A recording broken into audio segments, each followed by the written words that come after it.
Nancy Tartaglione, international box office editor and senior contributor at Deadline.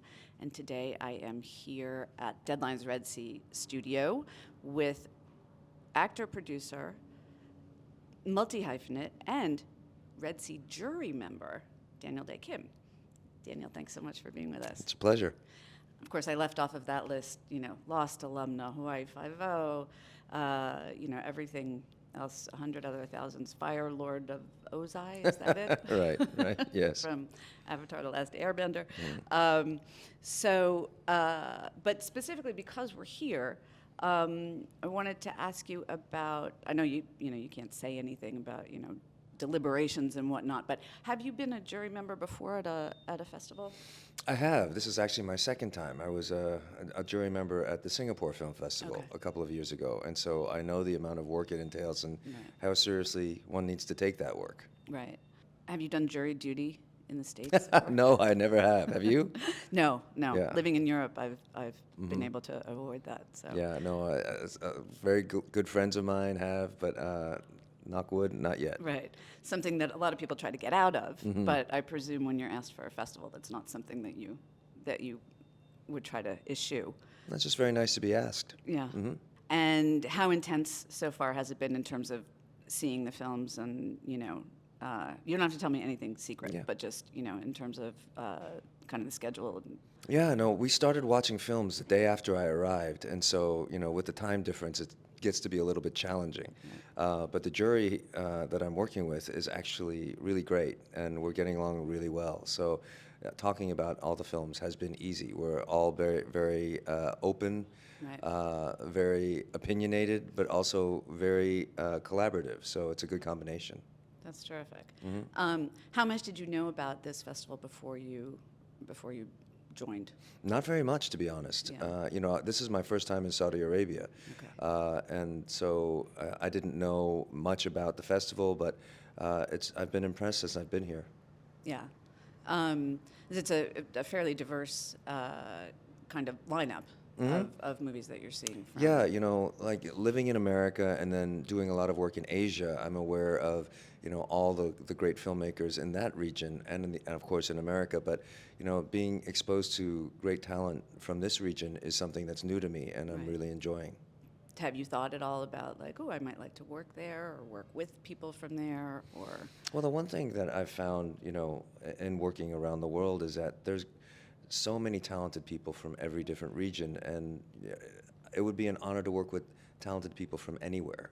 And I think the world is getting smaller, and so there's more interest in co-productions between America and other countries, and frankly, it doesn't even need to be a co-production. If it's a great filmmaker, a great actor, or a great writer from a different country, I'm very open to working with them. Excellent.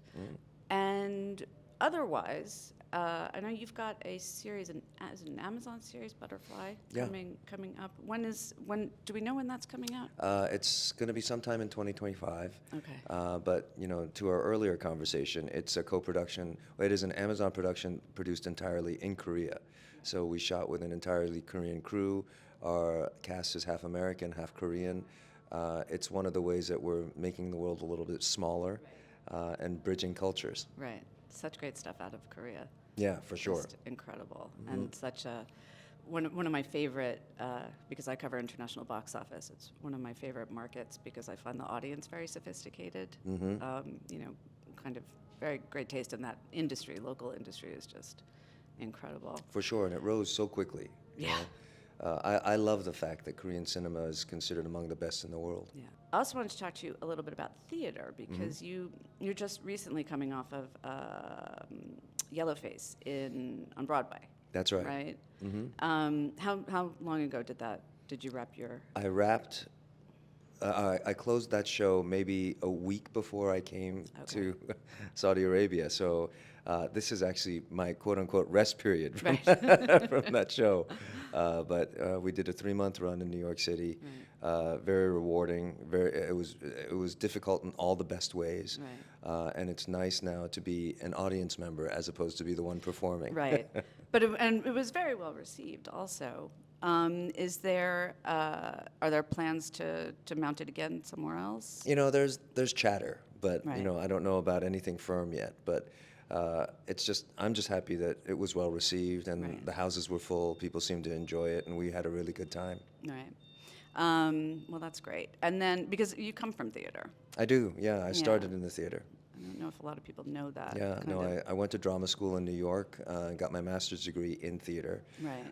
And worked for a couple of years in New York exclusively before heading out to Los Angeles and Right. starting my television and film career. Okay. Anything else on the horizon that you want to talk about? I start seasons 2 and 3 of Avatar: The Last Airbender Right. in Vancouver after the new year, and so that'll keep me busy for a while as Yeah, and that's gone down a treat as well. well. Yeah, no, it's nice because there's a demographic that doesn't really know me from Lost or my other work. You know, there's a generation of young kids who grew up on Avatar, and so I'm being introduced to a whole new group of people, and that's been a lot of fun. You know, when my kids' friends come up to me and say, "I loved you in that show," Right. that makes a difference. I was going to say, because you must still get asked, I presume one of the most frequent things you get asked about is Lost. Yeah, and that's a testament to its staying power. You know, Yeah. even walking around the streets here, I get recognized from Really? Lost. Yeah, and it's been 20 years since it premiered. So, Yeah. you know, I'm very grateful to be associated with a project that people remember. Right. I'm not going to ask you about it. You can. But no, but that's nice, as you say, to kind of get a whole new generation of you know, people involved in, you know, knowing your work and especially things that, you know, appeal to your kids as well, right? That's So, right. You know, when you're cool with the kids, it's Right. something a little bit different. Right. Awesome. Okay, Daniel, thank you so much for being with us, and enjoy deliberations. Thank you so much.